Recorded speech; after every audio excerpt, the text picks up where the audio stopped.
Hi everyone, how are you today? It's got a little chilly today.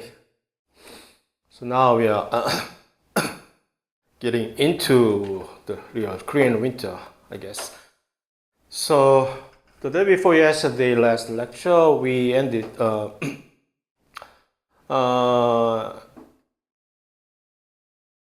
with this DNA as genetic material. I was saying that vast majority of the scientists at the time believed that protein on the chromosome. After they realized that okay, chromosome was the genetic material. Okay, but then the question was which of the chromosome, protein or DNA, and then the reason I explained that because of the reason I explained in the last lecture, the vast majority of the scientists believed the protein, not the DNA, was the genetic material. But even with that, some scientists have an idea about a different idea. Maybe DNA was the genetic material. Protein, on the other hand, is providing as a simply structural supporting role, which is exactly the case. So some of them actually went out to prove their belief by experiments. Okay. So here, these two experiments are one of the most famous experiments. So that's the reason why these experiments, the two experiments, appear even in the textbook, of biology textbook. But it all started with this scientist named Griffiths, recognizing the discovery. Okay, there is something going on. What is this? What kind of a nature of this chemical that act like genetic material is the starting point. So it's well known as the Griffiths transforming principle. Transformation is converting something into totally different kind. Transformer. You know that. So transforming principle. Here in principle, although he used this term principle, but it is not some kind of doctrine like a theoretical basis of a principle, but simply a factor, principle. Some material like a factor that is behind this event of transformation that he observed. So this observation was made in a bacteria, pathogenic bacteria, it's named the Streptococcus. Coccus, still remember the little ball-like bacteria. Streptococcus pneumoniae. Pneumoniae, why it has a name of a pneumoniae? It's caused pneumonia, right? Pneumonia causing bacteria. But not all of those bacteria, the Streptococcus pneumonia, can cause pneumonia. So those who cannot, even if they infect host, still cannot really do any serious harm, we call as avirulent, non-virulent. Virulent means pathogenic. So those non-virulent, avirulent form has a common characteristic of, from the surface, it appears, maybe it's just reminiscent of a rough endoplasmic reticulum versus a smooth endoplasmic reticulum that we have seen in the cell part. So this R is called the R form, standing for rough. Looks like here, this is the photo of those little dots, by the way.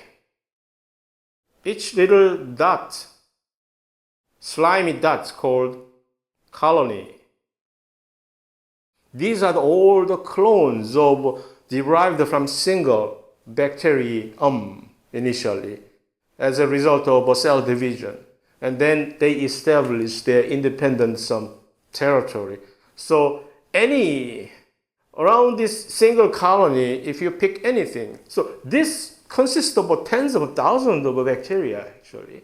It is not a single bacteria, but what you look at as a colony is made of a ton of different number of bacteria, but all of them are the clones derived from single bacteria initially as a result of cell division. So the biologists, including microbiologists, usually deal with this bacteria at a colony level after culturing, growing them in the laboratory in a specifically designed growing media here. So anyway, this colony in this occasion, in A, the colony looks smooth, right? Do you agree? But here, this colony look like bumpy, a little bumpy, rough. So that's why they were named as like rough versus a smooth type. So when you look at them, both of them, when you look at them under the electron microscope, this is the shape, the magnified, detailed structure is an electron microscope. And if you look at those bacteria under the light microscope after specific staining, it look like purplish bacterial. But then the colony means the twin-like bacterial cells, tens of thousands of those multiplied those bacterial cells make up each single colony is what the bacterial colony means. Okay. Just saying, just in case some of you are curious about what are those. Okay. I'm not going to ask you this type of question in the exam. It's nothing.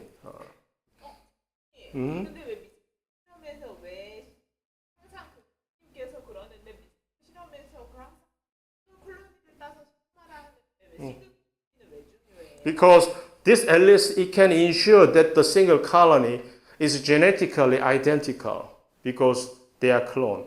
Do you understand? Okay, yes. Otherwise, if you deal with some mixture of a colony, you cannot be so sure that some of those genetically mixed things, so the result can be a little bit confusing. That's why.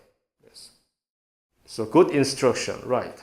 Exactly, you always have to try to pick a single colony, not a multiple colony, and mix them. So anyway, the reason why, anyone actually are curious about why they are the same species, exactly identical species of bacteria, which is supposed to be pathogenic, causing pneumonia, but some of them cannot. Some of them is capable of. It's just the difference is due to their extra option. So bacteria cells, the most outside barrier of bacterial cell is made by what? Cell wall, bacterial cell wall. Bacteria also has cell wall, right? But in addition to the cell wall, some can have another extra option. They can be equipped with some carbohydrate, sugar coating. You can just compare this thing as a sugar coating. It's a sugar, carbohydrate coating. We call it a capsule. If you, as a bacteria, if you have this capsule, then you can be more virulent when you actually go out there and then try to infect. Why? Because it can escape from the action of the defense system. Without any help from antibiotics, the only other way we can deal with them is using our own white blood cell. Those white blood cells will try to capture, stretching their pseudopod, try to grab them and then eat them. That's what some of those white blood cells will do for us. However, those bacteria having capsule become slippery. So try to grab in, oops, I missed it. And then they escape. Yeah, I'm not joking. That's true. So this capsule making it harder for this white blood cell to grab and then engulf. That's how they can exert, so to speak, the effect of this more virulency. Okay. So anyway, those who. So even the same type of bacteria, same species of bacteria, depending on their genotype, now we can talk about another genotype, depending on their different genotype, some of them can have this capsule, some others cannot have capsule, and it makes this much difference. So, and Griffiths had an experiment trying to kill innocent so many mice through infecting these bacteria. Okay, so usually those R-type will not do anything. R-type is harmless. So if you inject this R-type rough, rough is avirulent, because the reason why they are rough is they don't have any surface sugar coat. So that's why, but the reason why those smooth form of bacteria, it looks smooth, is because of this shiny sugar coats that act as a capsule. That is the reason. So this S-type is only virulent and R-type is avirulent. So it's easy to understand that if you inject mouse with this S-type, then mouse will be killed, die of pneumonia. If you inject them with the R-type, mouse will live, no problem. Who are you? Then what do you think? This type of, if you inject the bacteria, but those bacteria are already killed by boiling or heat killed. So all those bacteria are gone, they are dead. So if you inject this, although when they were alive, they were virulent. Okay? Oh, shoot. I made a mistake. This should be S, and this should be R. I'm sorry. And this should be S. Totally got mixed up. Yeah. There was a 3 o'clock in the morning. That's the reason. That's why.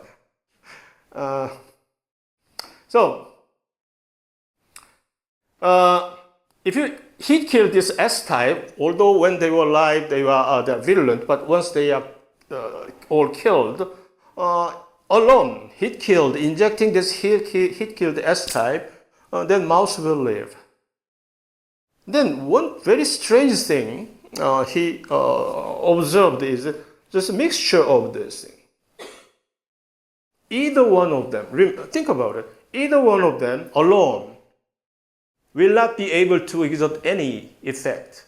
If you do this thing, either one of them separately, mouse still will live. Do you agree? If you inject live R-type, mouse will have no problem. If you inject heat-killed S-type only, alone, separately, mouse still will live. But what if? I don't know why he, in the first place, why he thought about this kind of a crazy idea, but I don't know. But he just decided to mix this thing. Hey, what happened if we just mix these things together? And then surprise, surprise, surprise, oh, my mouse got killed. And moreover, so mouse was dead. It was surprised. So why this mouse was dead? He was shocked. So try to recover what's in there. Okay, who killed this mouse? And then he found this. All those S-type were already dead one when he just injected this. The only live bacteria, if he can ever be able to find, should be R-type. But all those live bacteria recovered from this dead mouse was S-type. That's why he chose this vocabulary, transformation. So this live R-type he inserted, and then it turned up, voila, now I became S-type. That's what exactly we can call transformation, right? So What made this transformation? That is the reason why he called this transforming principle. Who killed my mouse? Okay. What kind of factor? Something we can already speculate reasonably. The reasonable guess is upon this type of result, the usual reasonable suspect would be something from this, right? Although they are dead, there might be some kind of ghost-like stuff and killed the bacteria. So what is this? Let's find out. But he couldn't do anything. Simply, he quit. He retired. Simply only after throwing the question. What's going on over here? Then the follow was, what is going on? Why this diagram? I don't have it. Do you have this? Shoot, I don't have this. Okay, so transforming principle also works here. So how am I going to be able to explain this without having any? Actually, another thing is, let me brag about me a little bit. This figure, this figure itself is actually the one that I personally drew. I made this thing using Adobe Illustrator. Wasn't it great? But I cannot see them. So anyway, as you can see in this figure, looks like as if like I'm a king.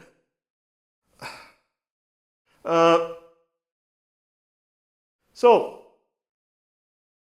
the result is, yeah, this figure should be something like individually, if you inject this R-type, mouse live.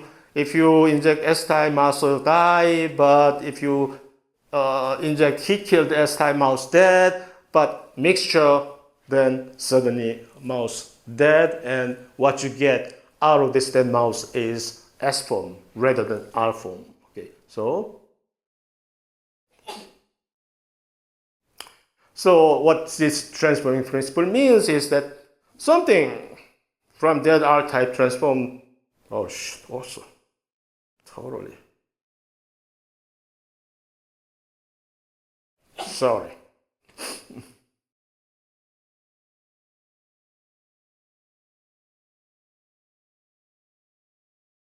So then, a little bit later on, the three scientists, they're all friends, work together to prove this thing.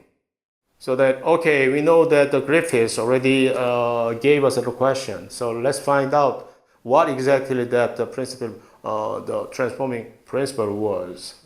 Usually people give this the first, the Avery's credit, so that usually casually we call it as an Avery's experiment, but actually it was done by these three friends, scientists. So instead of dealing with the S-type bacteria, they obtained this extract, a cell extract from heat-killed this virulent S bacteria. Okay. And then check that, okay, whether this simple, instead of the ghost bacteria, but simply only taking the bacteria soup, the cell extract, and then do the same thing, the mixture, mixing this thing with the live R-form bacteria, then whether it will be able to cause the same effect of a transformation, and it confirmed. Okay. So then now it's a matter of, so this soup contained this transforming principle, right? So then can we analyze scientifically? Can we analyze what type of molecule in this soup is actually responsible for this transformation? Was their purpose of the experiment? And then result was, oh, that was a DNA. How do you think that they were able to pinpoint DNA among many other things? So basically what they did was, basically they firstly they grouped all those suspect material into only 4 different categories. Just like we went over like biologically important macromolecule, there are only 4 different types, which are what? Carbohydrates, lipids, proteins, and nucleic acid, right? So after dividing them into 4 different categories, and then try to follow each of these 4 different categories of macromolecules effect separately. How? The question was how? How can you? Either way, you can do this thing either way. Like you have mixture and your targets are either one of these 4 different molecules, right? Type of molecules. One way is if you are good, if your skills are extremely good, then you can, in high purity, you can purify only, for example, you can only purify DNA and then dump everything else and then save it. And then you can also purify only protein and save it and dump everything else. So then now at your hand, you have highly 100% pure DNA only and RNA only, proteins only, lipids only, carbohydrate only. Then you have tools. So then you can see the effect. Then each only purified one and try to mix them with the live R-form bacteria. Okay, that seems to be straightforward. However, technically almost impossible, especially back then. There's no way you can purify 100% out of this dirty mixture. Come on, only DNA, only welcome. Everyone else is not welcome. There's no way technically you can achieve this. Then, is there any other alternative? If you cannot achieve those purification, then is there any other option? How else can you? Like, logically also, when you follow some kind of logic, if you cannot follow directly some truth, the answer, the other way around is arriving there by what? Elimination. You start checking out something, the least likely thing that you eliminate, and then eventually you end up, oh, okay, so that's gotta be this one. So that's their strategy too. They did this experiment by separate individual elimination. So I don't have this. Jesus. So, yeah, please refer to. Obviously, this one also I personally drew this diagram, and maybe this my version of Keynote, the PowerPoint, like Apple version of PowerPoint, the Keynote program is like highly. They don't like me for some reason doing this. Hey, you don't have to be jealous. So here, as you can see, you isolate this material and then one by one eliminate by, for example, if you want to eliminate protein, how can you? You treat the enzyme specifically digest the protein only, which is called the protease. Okay? Protein digesting enzyme. Then in the mixture, all those proteins will be chopped and leaving everything else. And if you, let's say if the protein was the genetic material, if the protein was the one responsible for this transformation, okay, then if you treat those mixture with protease and then follow that same, the mixture and then transformation activity, what would have been the result? Will mouse live or die? You eliminate the protein. And then actually protein was the one responsible for this transformation. Then will mouse live or die? Live. Mouse will live. Then, bingo, okay, it was protein. I knew it. Yeah. Right? So that's how they did. So when they did this, when they treat DNAs, so that eliminating, wiping out only DNA, but still everything else was there, and then suddenly mouse lived. In other occasions, mouse still dead. So that was the really clean, undeniable result showing DNA was the one actually responsible for this transformation. Someone may still think that, well, what's got to do with this thing? I mean, let's say, fine, DNA was turned out to be the one responsible for this transformation, then, but still, what's got to do with this? The DNA as a genetic material, right? Because if any material can do this kind of a total change like transformation. Transformation means you are making this one particular genotype into different genotype. What can do this? Only genetic material can do this. Converting, changing one organism's genotype so that afterwards even phenotype is changed. That is only the job of the genetic material. That's why this logic can follow to that. So the experimental result was meticulous, amazing. And Jesus, it was actually the file size was really huge, but just because that they cannot accept this thing in the presentation. Anyway, in what really happened, the explanation version of a modern version of nowadays, now we know what happened. Why this thing caused a so-called transformation is because when you heat killed, okay, then those bacteria will be destroyed, ruptured. So even the inside, their chromosomes are also chopped by heat, fragmented. And those fragmented things are released. Everyone can see this released DNA right over here. So those leaked out DNA fragments can accidentally enter the live cell, the bacteria.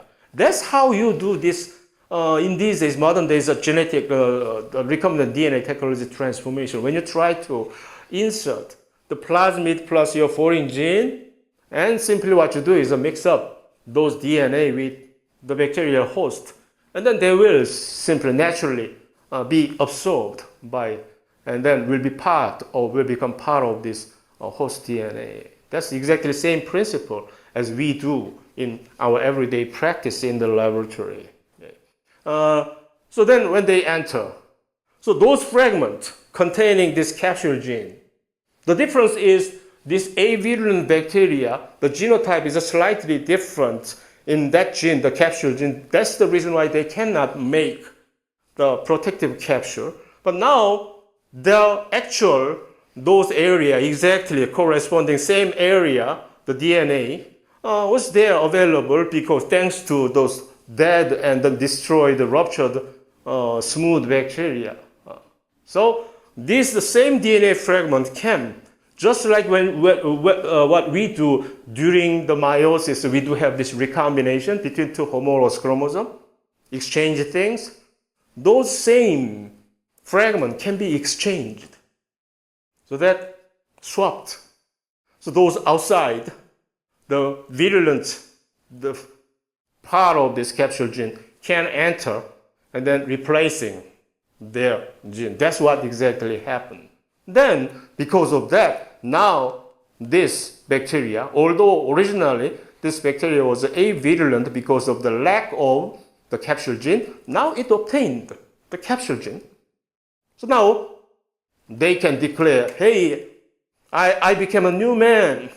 So that's why they can claim and transform the bacteria. That's what happened.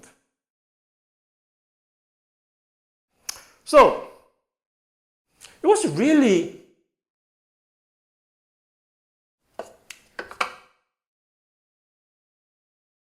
incomprehensive. With that such a clean data, which you cannot really refute, argue, then then you have to accept. Okay, now I was stupid. Now I understand. So fine, I admit. From now on, I admit that DNA is the genetic material. People are stubborn. That is always the problem. In the past, at present, people, especially the one currently existing, the existing, something have the current power, in power, they are still stubborn. So they will try to make up any excuses to reject those. Oh, they can't be true. What they say is, maybe there must be some contamination. So we cannot accept that. So officially, no. It cannot be used to change our official view. Still, protein is the genetic material. There was some kind of a bad experiment. You must have done your experiment something wrong. It was quite surprised. So now, the second thing that followed was Hershey Chase. So two couple scientists, Martha and Alfred Hershey's. It's a really blessing if they can work together in the same laboratory and then go to the same directions. So anyway, they did this experiment in around this. So now we'd like to prove this DNA as a genetic material. How can we do this? They designed this experiment to be done once again in bacteria. There is a reason why a lot of people usually love to do the experiment in bacteria for many reasons. Okay? Economic reasons and simplicity and easier to identify and interpret the result, so many things. But anyway, so then this time instead of using some kind of transforming principle, they try to use the help of infecting agent like there's a bacteriophage. The virus that infect the bacteria only is called a bacteriophage.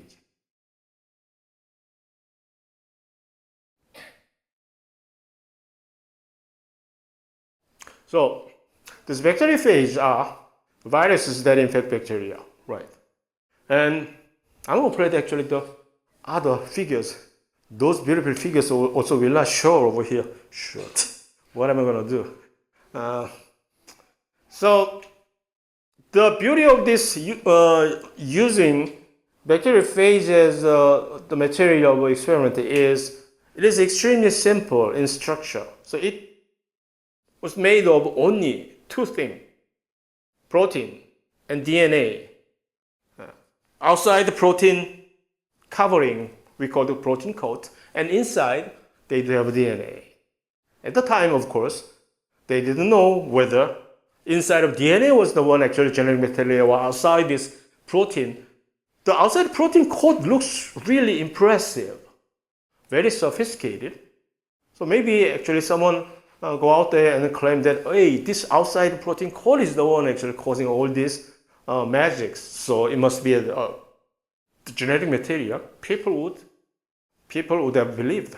No, there's no way to say otherwise. But anyway, so decided to use this as an infectious agent, and how the strategy is, shoot, bacteriophage. I cannot stand this.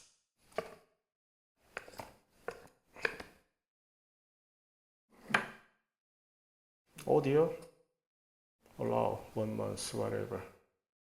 Are there any? Yeah. 퍼시아 체이스라는 과학자들은 진짜 노벨 과학상을 받았어요? No, they didn't. 왜요? Let me explain a little bit later. Okay.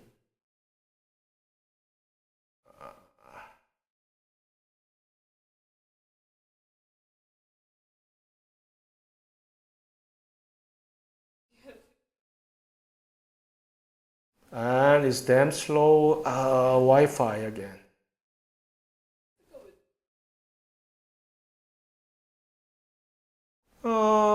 Maybe the panel, Nobel Prize selection panel didn't like them, or they simply legitimately thought that this work was not really great enough to be awarded of Nobel Prize. But actually the one who finally got the Nobel Prize about this DNA was the one who actually nailed down that don't even argue about that. From now on, everybody accepts that DNA is the genetic material. Who was that? Watson and Crick. When they showed the DNA structure, everybody finally shut up. Okay. So anyway, excuse me for this.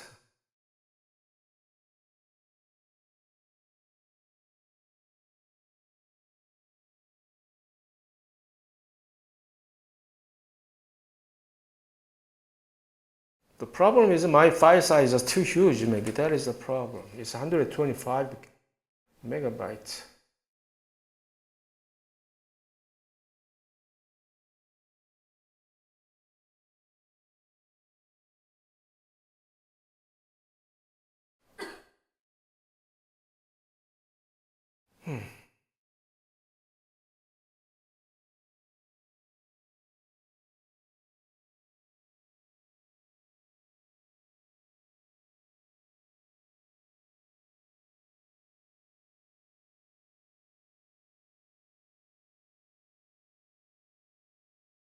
It's almost there.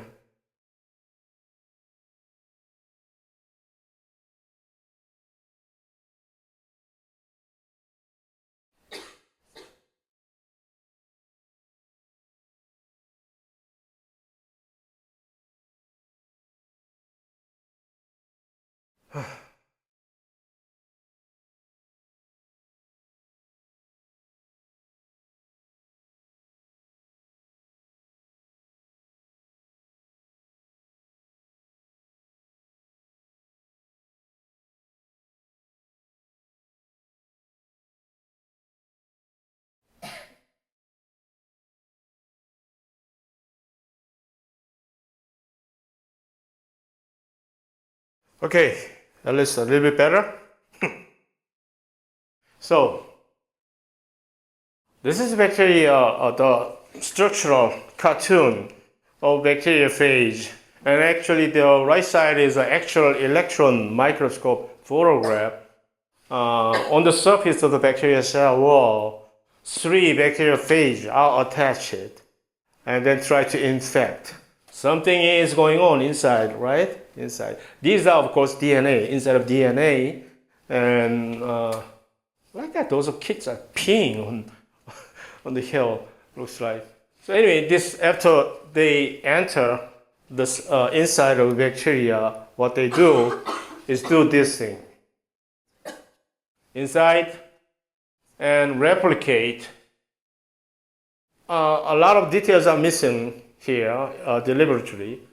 This DNA, once they enter inside of this DNA and this DNA become part of this bacterial chromosome temporarily, or even some really hot temper virus don't even have enough time for that and then simply skip those and then replicate outside.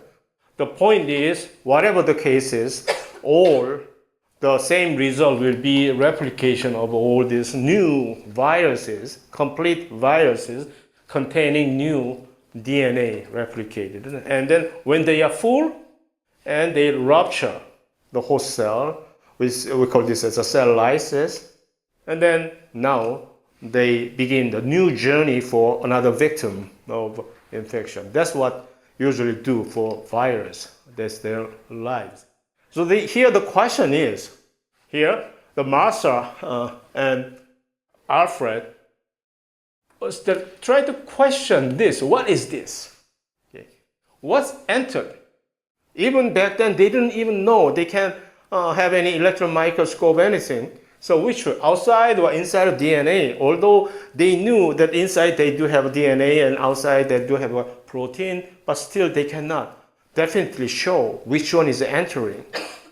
And their logic is the one entering the inside of the bacteria and then make the new virus particle should be the genetic material, their genetic material. So if they can pinpoint which is it DNA or protein or both of them, fine. Okay. Anything that enters this, if they can show this, like in distinct way, then they thought they can prove this as the genetic material. And simply put, they have only two choices, either DNA or protein. That's the beauty of the design of the experiment. Okay? All you gotta do is, out of the two, instead of having so many other mixture of things, either DNA or protein, which one is the one entering and then generating this? Was their design of the experiment. So, using this strategy called differential labeling, they use the radioactive isotope. Because luckily, the isotope, two different isotopes was available. One is phosphorus 32, and the other one is a sulfur 35. Both of them, they are all radioactive isotope. But the thing is, phosphorus only will be able to label nucleic acid. Because if you think about it, the nucleotide is made of what? Sugar and something, the nitrogenous base and phosphate. So it contains, whether it's a DNA or RNA, nucleic acid should contain huge ton of phosphorus. But are there any? If you remember, everyone remembers the structure of the DNA and nucleotide, right? You don't? Oh, shoot. You don't even remember those nucleotide chemical structure? Oh, I gotta put this on the final exam so that you can draw the structure. So, as you, if you want to check on your own, if you go back and then try to look up the structure, there is no sulfur. Not a single sulfur is contained in the nucleotide structure. It's good. So that means phosphorus can be exclusively labeled the nucleic acid only, right? The opposite side is true in the case of sulfur. Okay? Sulfur is not there in nucleic acid, but sulfur is plenty in protein because one of the 20, the amino acid actually contains sulfur. So that means protein should plenty of sulfur. So when they are synthesized inside of the cell, like whether being it the bacterial cell or even eukaryotic cell, if you do this, then phosphorus and the sulfur will be differentially distinguished and labeled exclusively either protein or DNA. Okay. Someone who has a little bit knowledge would say, hey, in some cases proteins are also phosphorylated, phosphate. But that's rare. Okay? That's very rare, so that you can simply eliminate those.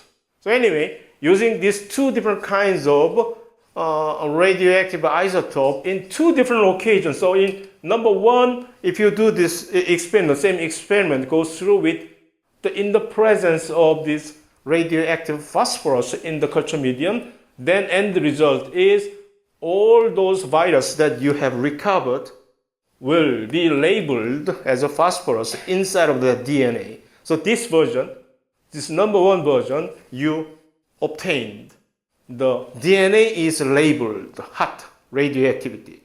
The reason why you use the radioactive isotope is you can now easily detect the presence.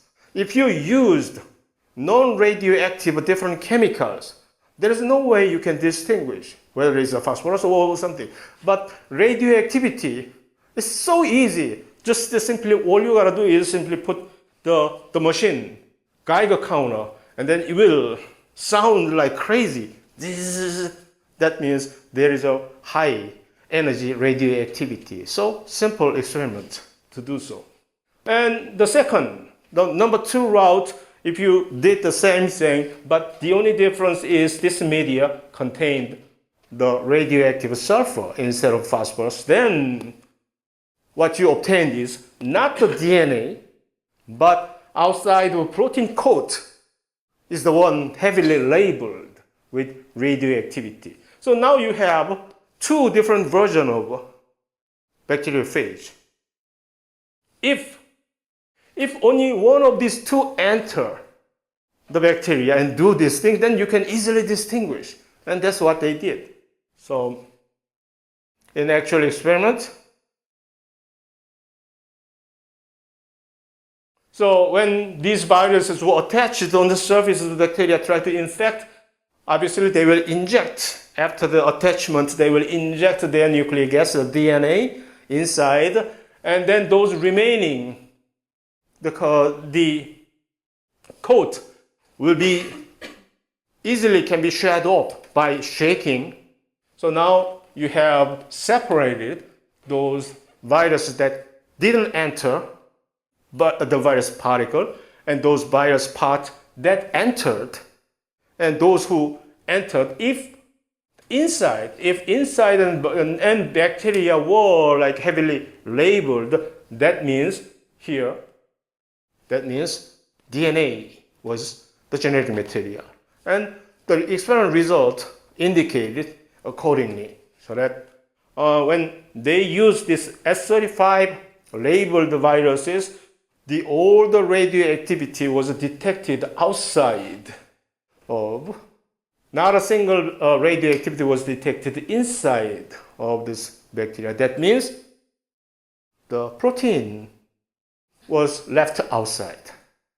And when they did this with phosphorus labeled viruses, all those radioactivity was detected inside of bacteria, and none of them were detected outside, which means the DNA was the one who entered. So, wow, clean result, experiment, nailed down. Okay, what do you think? Now, would you admit now the DNA was the genetic material? People say, what? No. Once again, no. By the way, isn't it amazing that I was able to draw this? Huh? Wow. Even I cannot really believe myself. So, despite this clear demonstration, still, it was not generally. What's the excuse this time? This. Hey, this is the case of bacteriophage. Bacteriophage is non-living. Viruses are not living things. You cannot expand any observation result taken from this non-living thing into the one that actually also can be applicable to our glorious human cell. No way that was the at least apparent excuse. So still officially the protein remained as a genetic material.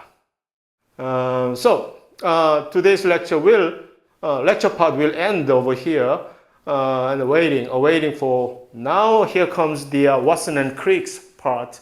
So only the next story follows is the Watson and Crick finally showed that actual DNA structure, double helical structure. And then, surprisingly, there's no argument whatsoever. Everybody, this gotta be a DNA. If DNA structure was like this, then DNA should be the genetic material. So no argument whatsoever afterwards. Okay? Oh, no. I'm not letting you go just because the lecture is ended over here. I'm not letting you go, unfortunately. I'm sorry, but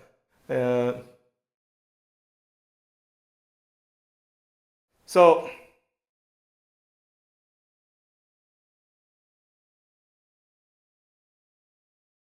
you know what? Actually, I was thinking of the questions that we go over, what do you say? The questions that from now on, from today's on, the questions we go over in the lecture will be also equally the fair game on your upcoming exam. What do you say? So I'm going to upload this PDF version of these questions in the snowboard. So later you can take a look at the questions. So although I may not be able to extract any sophisticated question out of this, but just for the sake of rewarding and also trying to draw a more attention purposes. So I have a kind of feeling. Do you think it's a good idea or a bad idea? Honestly, you like it or not? If I decide to also include your questions on the exam, yes or no? Say it. If everyone says no, then of course, fine by me. So what do you say? Yes? No? Yes? No?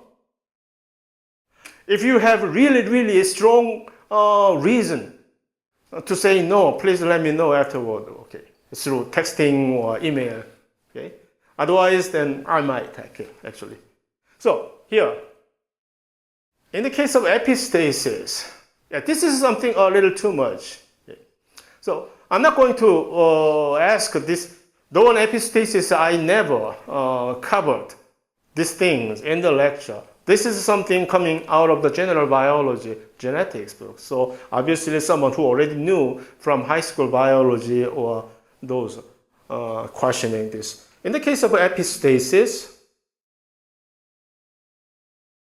so is it something that, is it following the Mendel's principle? No, it's not apparently, of course. So actually in the biology textbook, this type of epistasis is being described as one of those Mendel's exception or deviation from Mendel's, apparently only. So people, when you look from outside this type of phenomenon, so-called epistasis, I will explain what's epistasis shortly, so don't you worry. What the hell is epistasis? It's not really that complicated. So this type of things was actually shown as an example of such exceptions of Mendel's rule. But if you look inside in reality and understand the nature of the epistasis, then in fact, as a matter of fact, actually, this epistasis is also something that should be included. It doesn't really violate.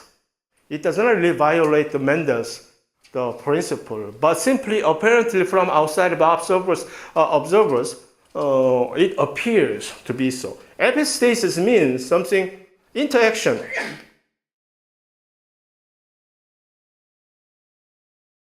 So two different genes. I'm not saying two different alleles of the same gene, but two different genes are acting together to express one particular phenotype, and there is some kind of a strong relationship. One gene influence the other. So these two genes are not independent. Actually, one is on top and the other one is acting downstream. One easy example is color, for example. Hair color, a coat color of animals. Those colors, whether it's a gray or white, it's a color. Those colors are made from a chemical called melanin. You know that, melanin.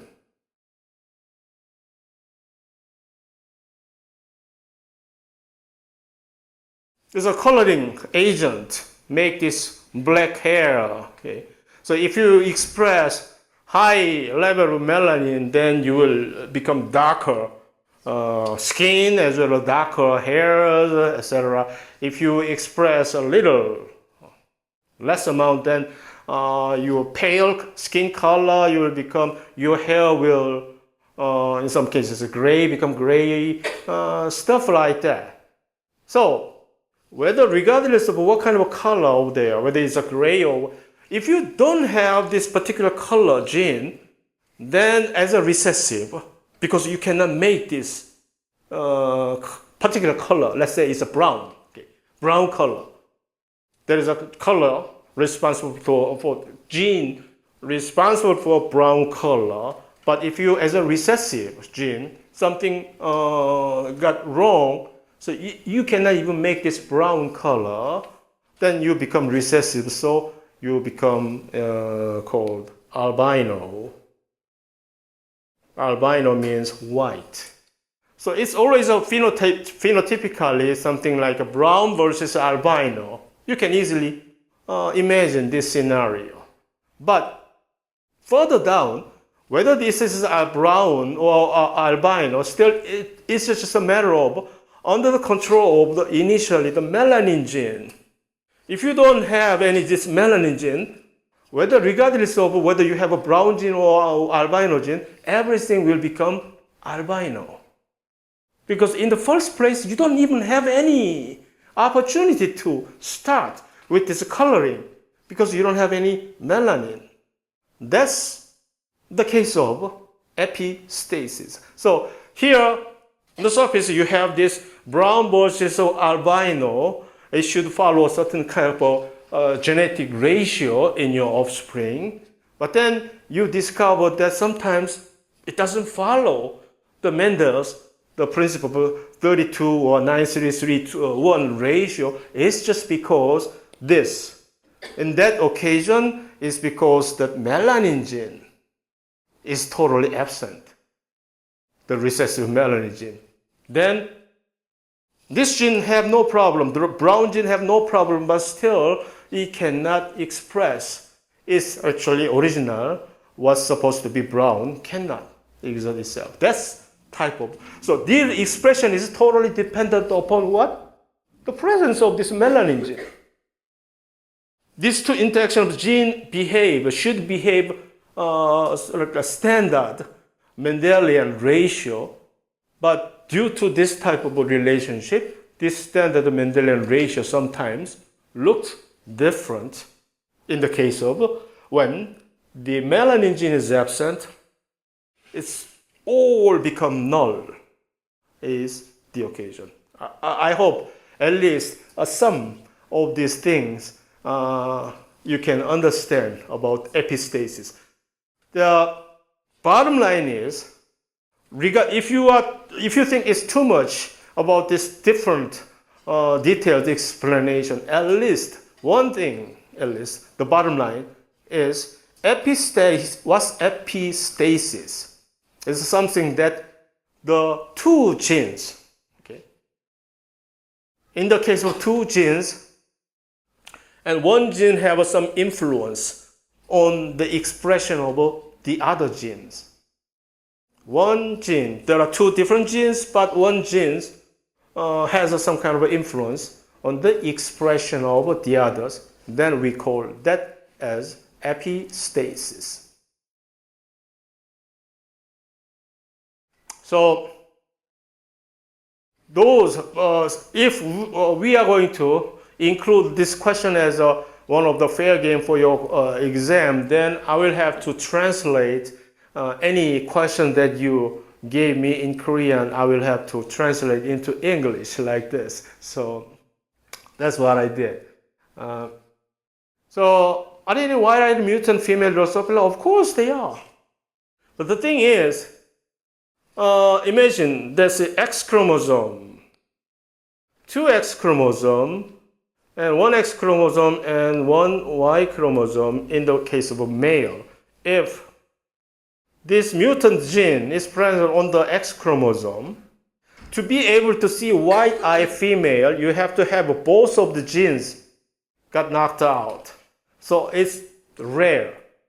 But to be able to see the white-eyed male in the case, all you gotta do is, because it has only one X chromosome in male, so the mutation, you can only 50 of this chromosome have mutation, then it will show. In other words, in male, any gene present on the X chromosome, in the case of male do not have any carrier.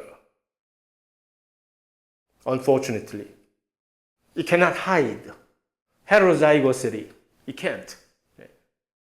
Because for a male, you can only have a single copy of X chromosome. That's tough luck.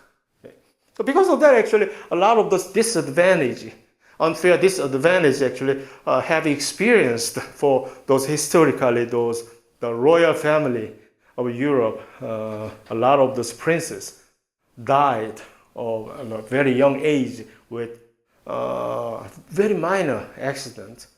There are some disease that the blood clotting doesn't work, and that the gene is also located on the X chromosome. So these males have much higher incidence of this the phenotype showing up because the carrier. But female, even if one gene is have a mutation, but still the other partner, as long as the other partner is okay, then it can cover up. Is the thing.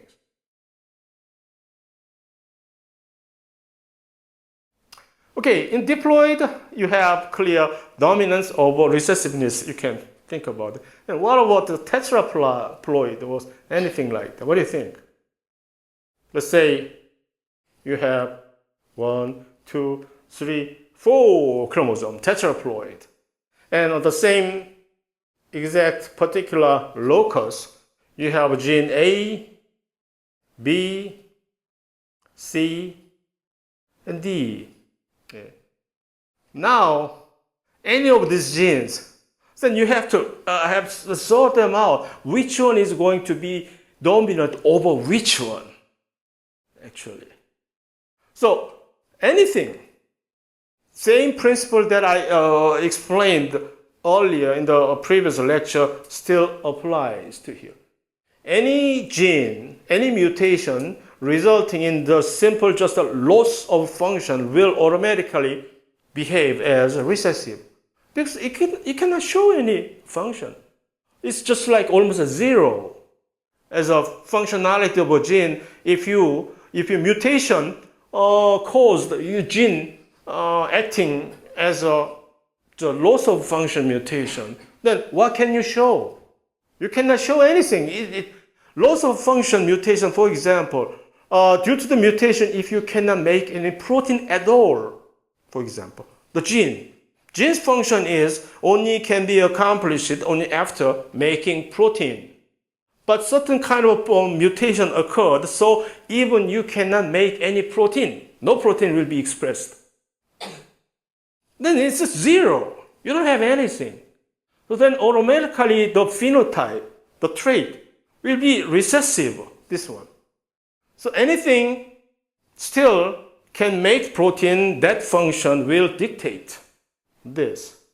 So it's just, of course, it's case by cases, but automatically you can count out any mutation that lost its function, then automatically you are recessive. Among two recessives, of course, there will be some relative recessiveness depending on different type of interactions. So it all have some, depending on some relative functionality, who can show itself in front of the other, or will determine who is going to be a dominant or who is going to be recessive. Although it is not the case of tetraploid, but maybe this one, let's say this is surface of our red blood cell. If you have this particular type of carbohydrate and you recognize as this is a type A carbohydrate.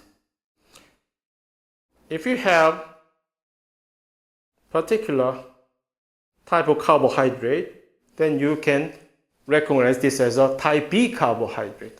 But exact same gene, but this thing cannot produce anything, nothing, no carbohydrate at all, zero. Then we call that as a type O carbohydrate because you don't have any carbohydrate. Does it, I mean, it sounds familiar, isn't it? It's just exactly the case of our blood type A and B. Some people have A and B together. Why? They are heterozygous. In two chromosomes. Here in two chromosomes, they are heterozygous. One gene is making the type A carbohydrate. The other homologous chromosome, the gene, make this type B carbohydrate. Then you can have both type A and type B carbohydrate on the same red blood cell surface. Then what is going to be the blood type of this individual? Type AB. That's why you have 4 different phenotypes. Either you type A blood type or type B, or in the case of heterozygous of A and B, then you will become type AB. And what about type O? Anything. If you don't have neither A nor B, then you will become type O because you cannot produce any kind of carbohydrate regarding this specific type of carbohydrate. Then you will become type O blood type like me. Okay? And what about then here, if you have 2 chromosomes and one having type O, the other one having type A. What is going to be your blood type? A. Why? Because always type A, this carbohydrate will dominate over type O. Get it? Because you don't have anything on type O, on the surface of the carbohydrate. But type A, you do have some tangible thing. That's what I'm trying to explain. Type O is a result of inability to make any carbohydrate. So you have nothing, so to speak. If I may exaggerate a little bit. Okay.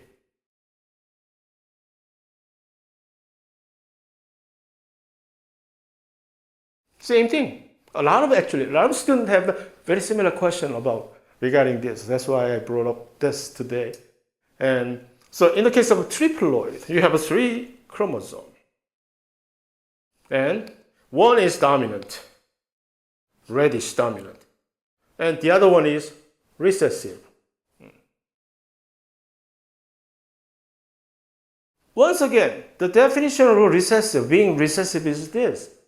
The reason why simply the certain gene is recessive is because it lost its function.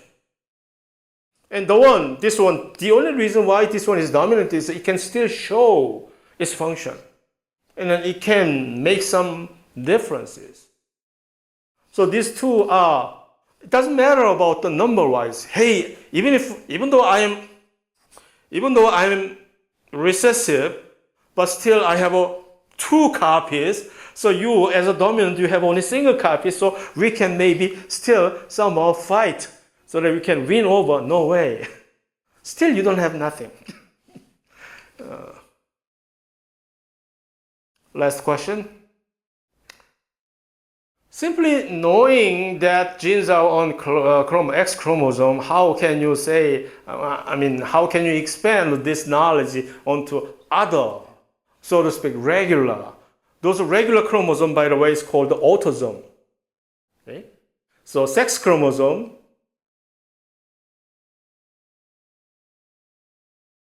versus autosome.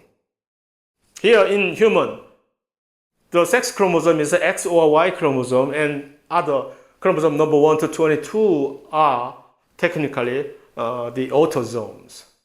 But this is a kind of a depiction of different chromosomes. They are all chromosomes. Simply, although they have different shape, but just because it's an X chromosome or Y chromosome doesn't mean that the shapes are different, but the same type of chemicals like a nucleotide assembled, the DNAs are out there. So there is no way you can discriminate or distinguish the difference. The reason why they are called sex chromosome is because the gene present on this sex chromosome determines your sex, whether you are going to be female or male. That's why they are called the sex chromosome, nothing else. Okay?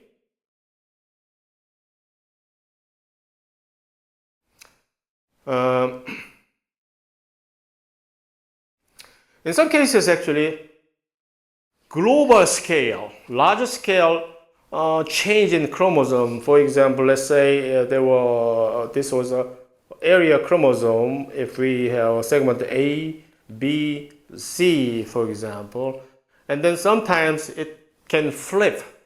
So like this, all of a sudden this area become A and B and C type of, because it became upside down, flipped, and we call that as an inversion. Okay. Sometimes translocation is more devastating in that this whole large segment move out of this original location and then transferred into totally different chromosome. And that's a hallmark of cancer cells. A lot of the cancer cells have this type of translocation. In that occasion, would this type of changes still be same type of principle can be applicable to the dominance and recessiveness? Of course, yes.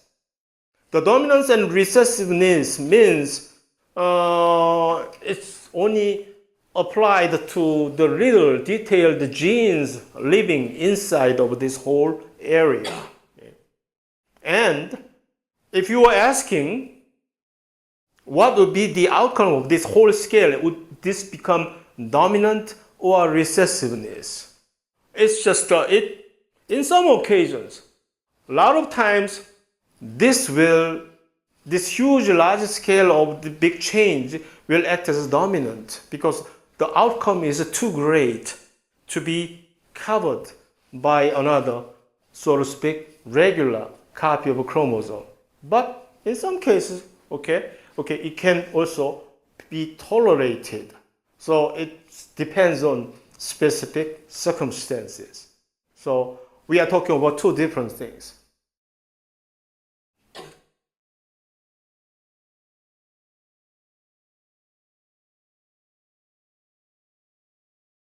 The reason some genes are recessive are nothing to do with their frequency of the gene, although as a consequence, if these genes are recessive and also affect the viability or survivability of the carrier, then gradually the number of person carrying this recessive gene will be decreased. But if you look at this gene per se, just because it is recessive, it shouldn't be the less frequently present in the population. It's nothing to do, if you think about it. Okay?